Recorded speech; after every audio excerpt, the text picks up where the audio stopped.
if you are tuning in now or tuning in later, I'm so excited to introduce you to Erin, who is living my dream life from the US, has moved to Paris, and is selling real estate there and also working here. You have to tell everybody why I am so jealous of you and your life. Thank you, Erin.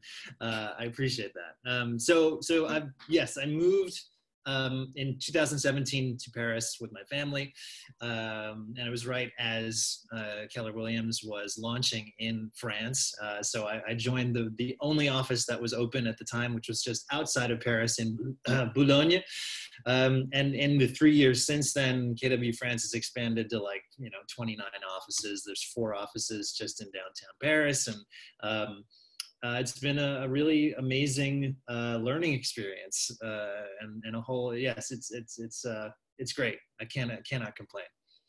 Awesome. Well, and one of the main reasons I wanted to talk to you, as you know, is because from my newsletter, I've been sending out some properties, and I actually had some people say, "Oh my gosh, France, that's amazing. What is it like?" And then I got so intrigued on what the process was there, and I figured if I've been reached out to, then there have to be other people that want to know what it's like to purchase over there, what you can get, the lifestyle, everything in Paris. So maybe let's start with the process. Being an American, can you purchase in Paris?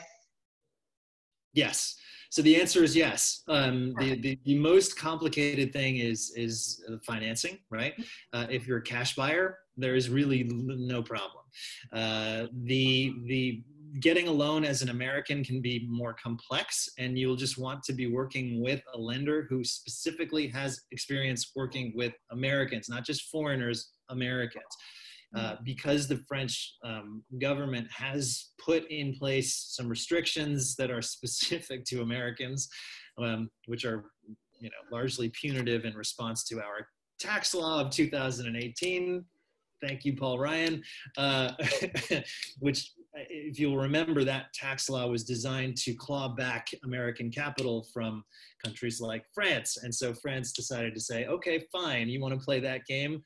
We're going to make it more challenging for Americans to get money in our country. So you have to navigate that, but it is not impossible as long as you're working with a lender who knows what they're doing. And the amazing thing is that the lending rates in France are set by the government, and they are essentially zero.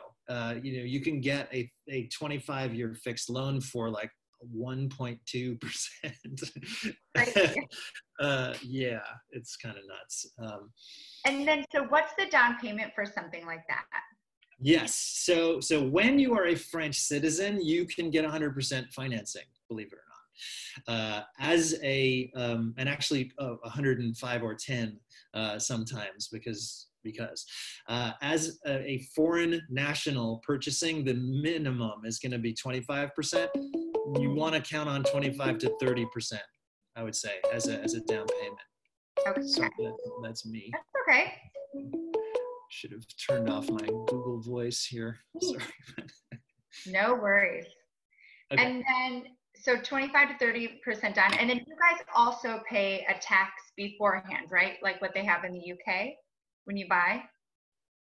So there's a stamp tax at the closing. Yeah. It's not in advance. The rest of the process actually functions really similarly to the US.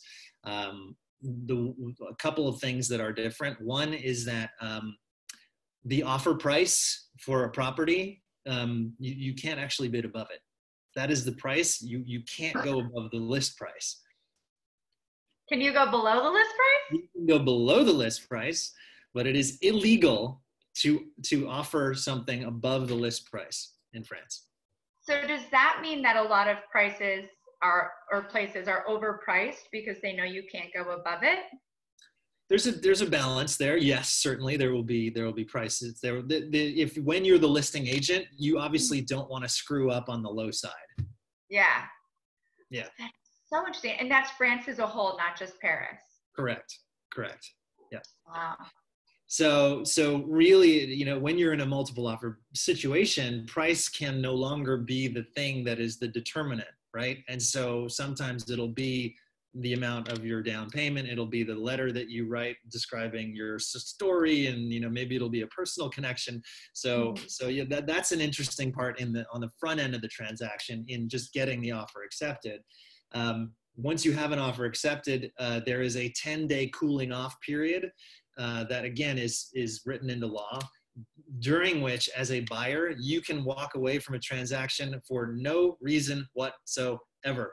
Zero. You can just, I don't like this apartment anymore. I'm leaving. Okay. Yeah. Does that happen often? I mean, obviously not when you're working. No, not right now. Not right now, because it's a really low inventory, high demand market, and so nobody's walking away from properties right now. When that shifts, yeah. Okay, and when you say low inventory, I'm really curious. Do you know roughly how many units are on the market in Paris, or maybe the neighborhoods you're working in, or how down your inventory is from a balanced market?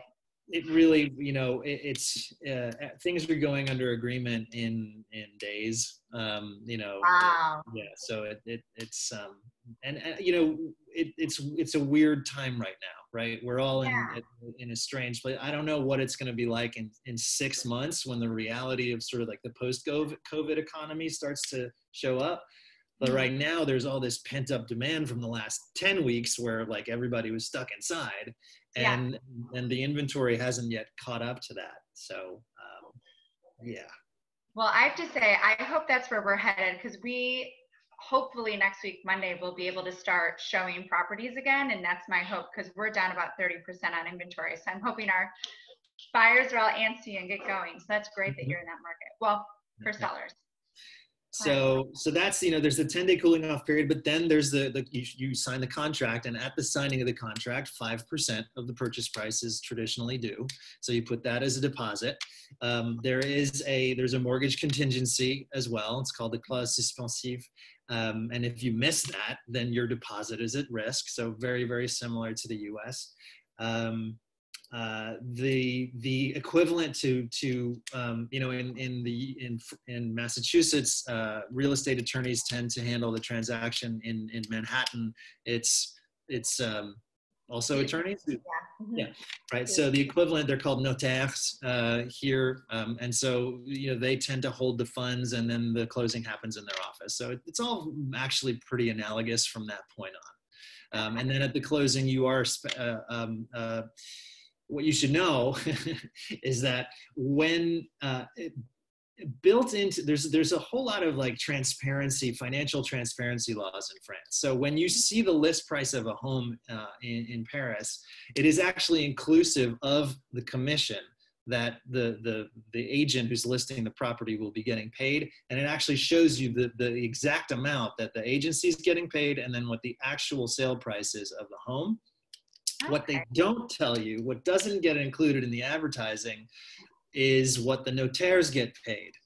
So when you see the list price of a home in France, you should be factoring an additional 7.5% on top of the purchase price.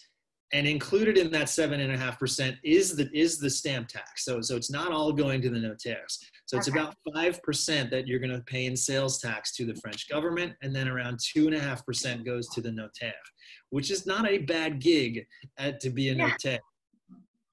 I was going to say, I feel like our real estate attorneys here in New York, if they watch this, they're going to be like, what am I doing here? Exactly. Like no more, like $500 for a purchase and sale. Like what? Right. But you said that you kind of have to be in the family to get that job in Paris. Yes.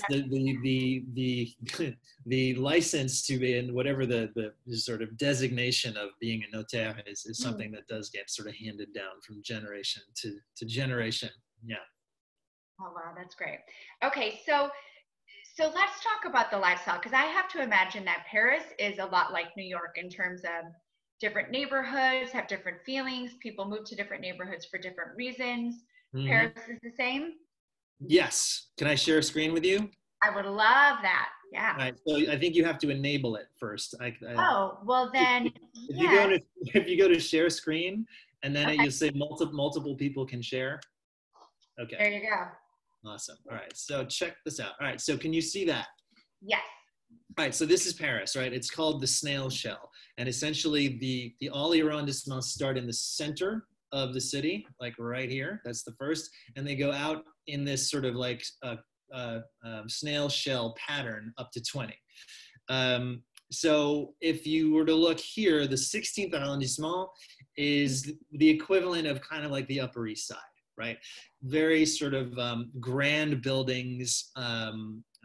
The sort of the old money of the city is all sort of clustered in the 16th.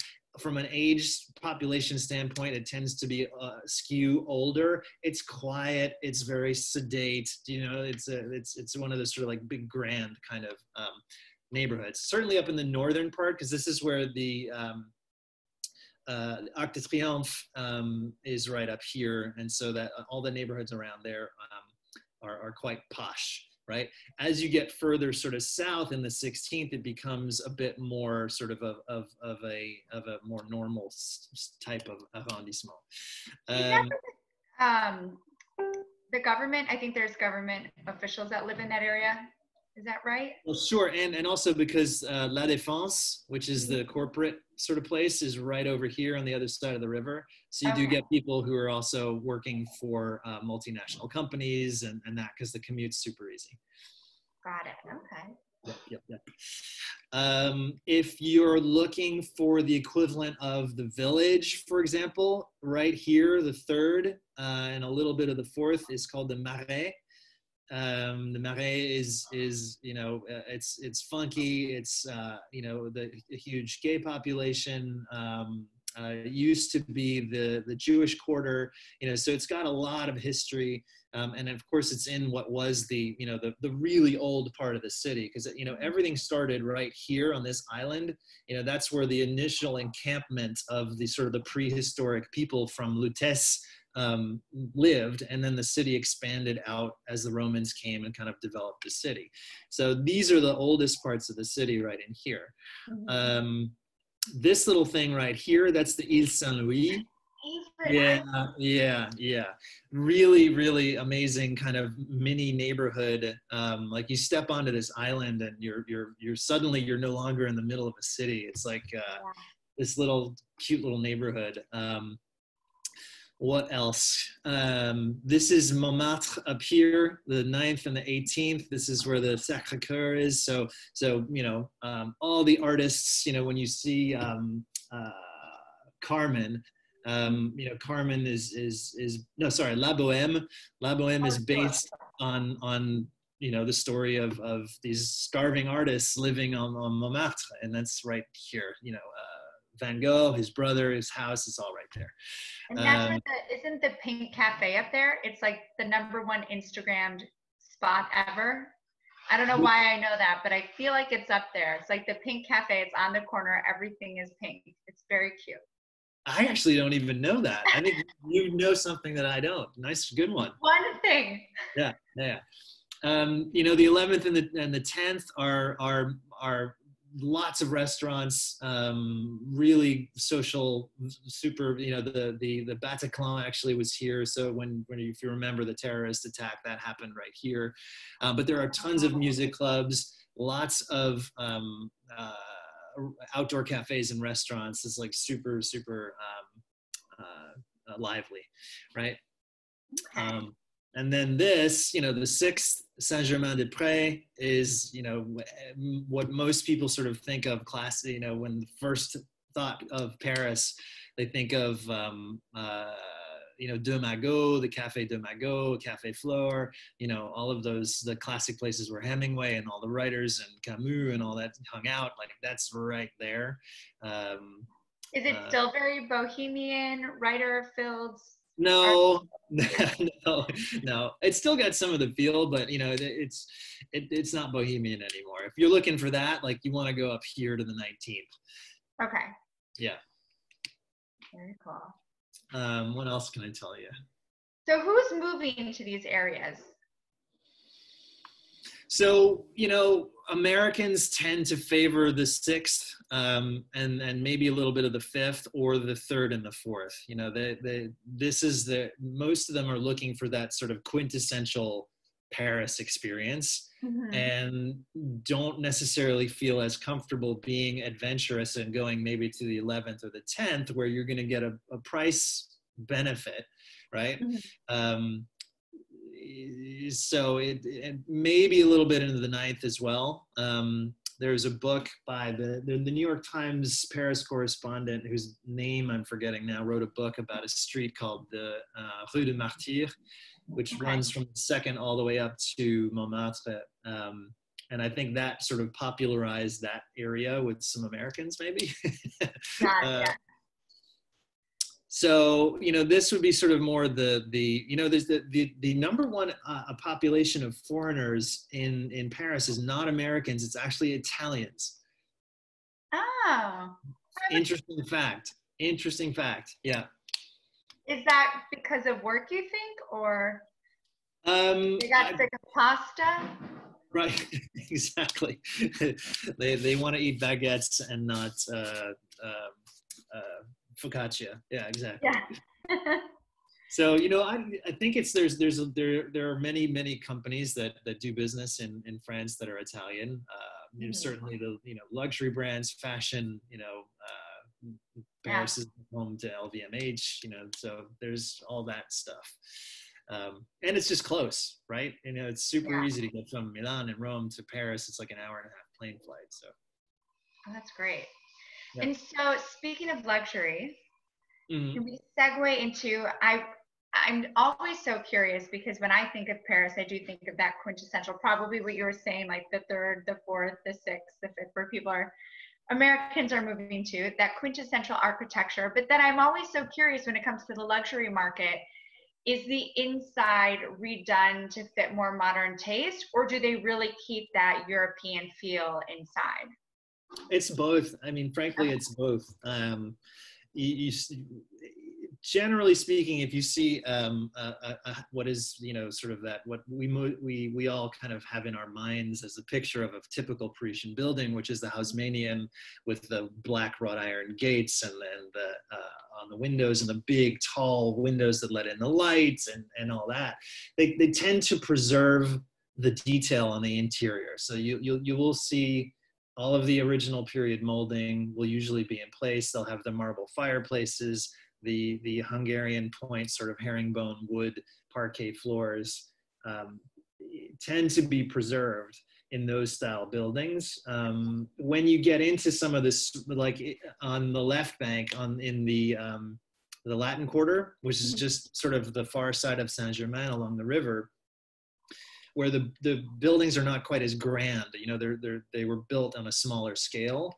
There you'll see some interest and those are more Napoleonic era buildings. And so instead of like the big high ceilings, it's more like sort of medieval construction where you'll see sort of these exposed wood beams, running across the ceilings, which are, by the way, the original wood from like 1600, right? So there you'll see more like modern renovations because you don't have that sort of like 1800s era beautiful plaster cast moldings. Like that stuff just wasn't there to begin with, and so people will tend to do maybe some of the more modern updates to those style properties. Okay, and really quick, I just want to say I keep looking down because I see a lot of comments and people jumping on the live. So if anybody does have questions, I'm also watching that, so I can always ask Erin. A lot of great feedback. Okay, so we do see a lot of that architecture. So are there trends that make something luxury? Is it like you are luxury if you have 12-foot ceilings and over 1,000 square feet, which would be square meters, not 1,000? Yep, views and outdoor space. Those two things, right? So Paris has a skyline that has, depending on where you are in the city, you can have a view of the Seine, you can have a view of Notre Dame, you can have a view of the Pantheon, which is another big dome. You could have a view of Invalides, which is this beautiful sort of the gold. What's the word I'm looking for? It's the filigreed sort of dome that's over Napoleon's big sarcophagus, right?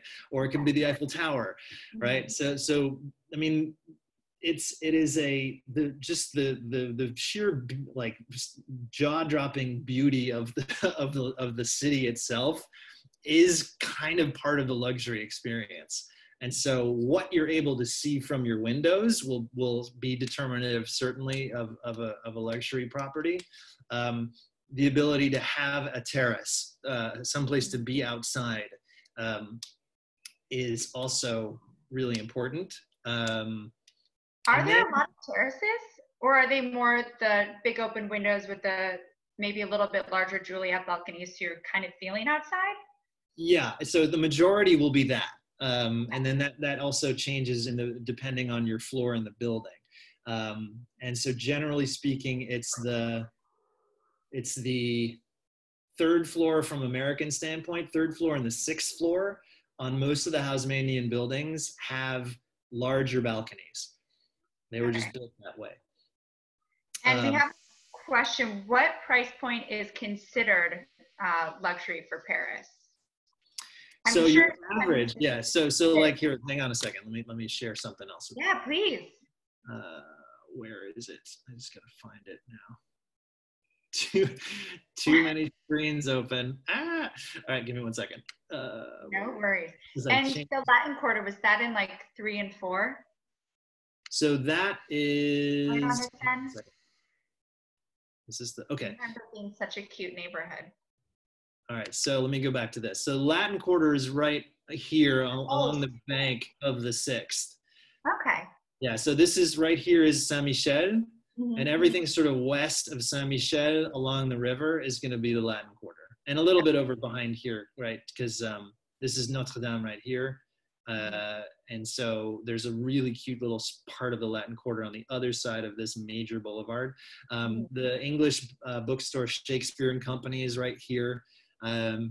So yeah, it's very, very lively. It's really neat. There's a very famous jazz cafe right here called the Caveau de la Huchette, where they still have live music every night. They do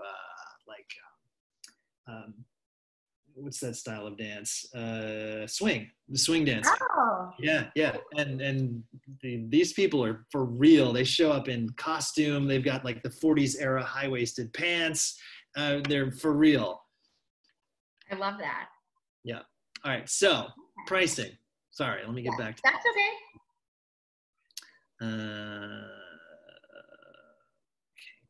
While you're pulling that up, if it's okay, we do have a question of what's the biggest hurdle for a foreign agent entering the Paris real estate market? I think that's a great question.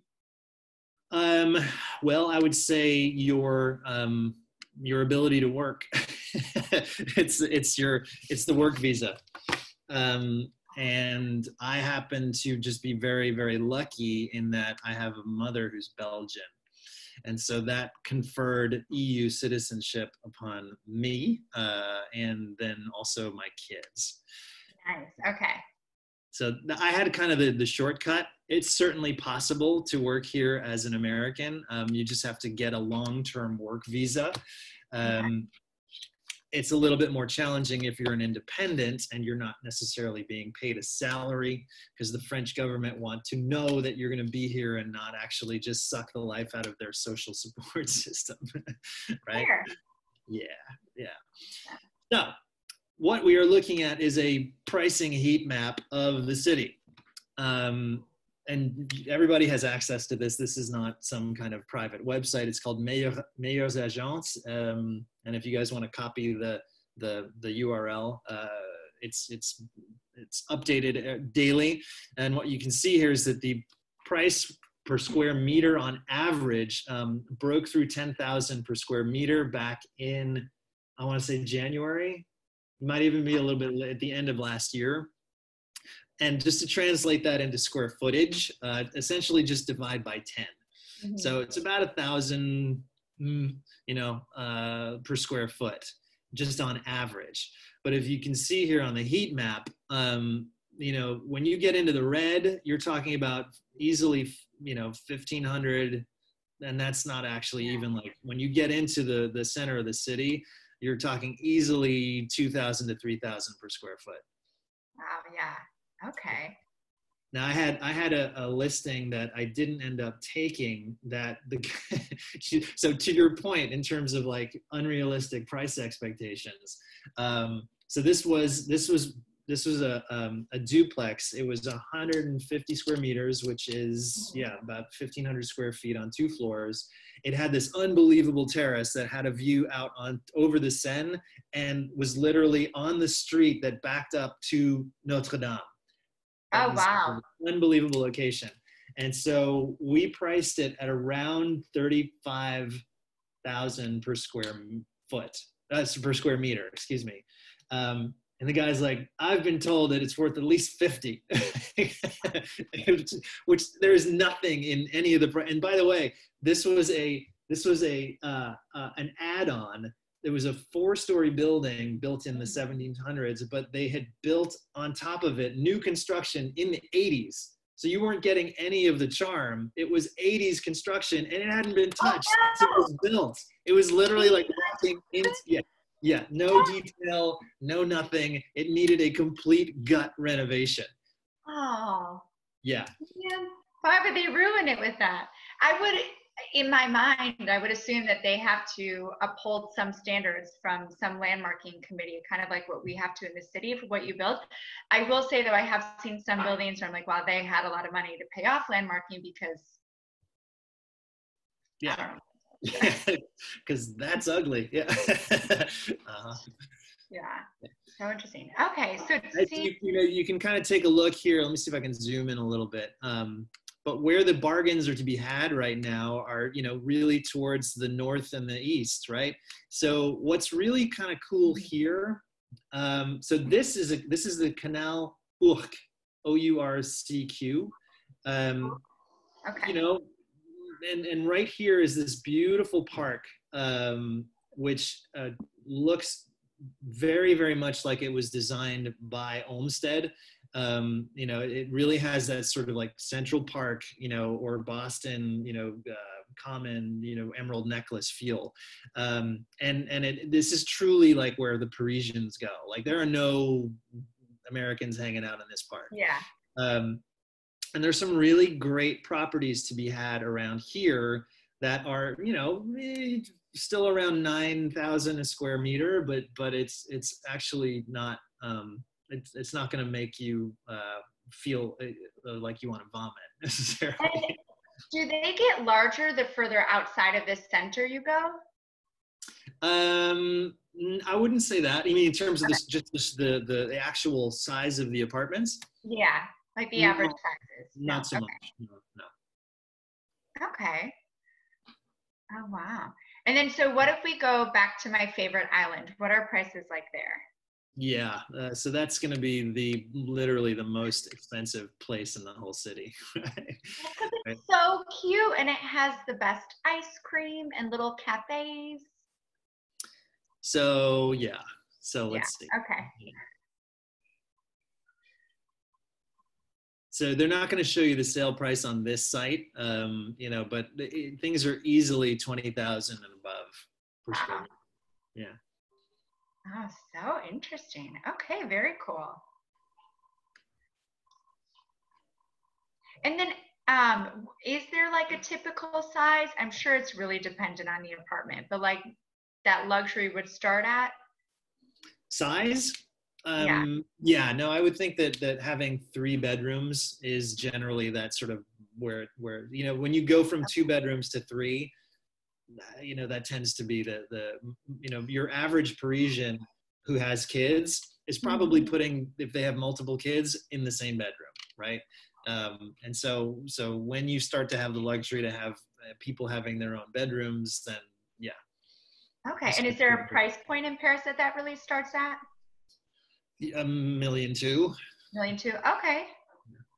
Oh, this is wonderful. Yeah, so I mean, listen, it's in comparison to other world cities, like the pricing is actually below what you would pay in London or previously in New York, and certainly like places like Rome, Milan. It's comparable, Yeah.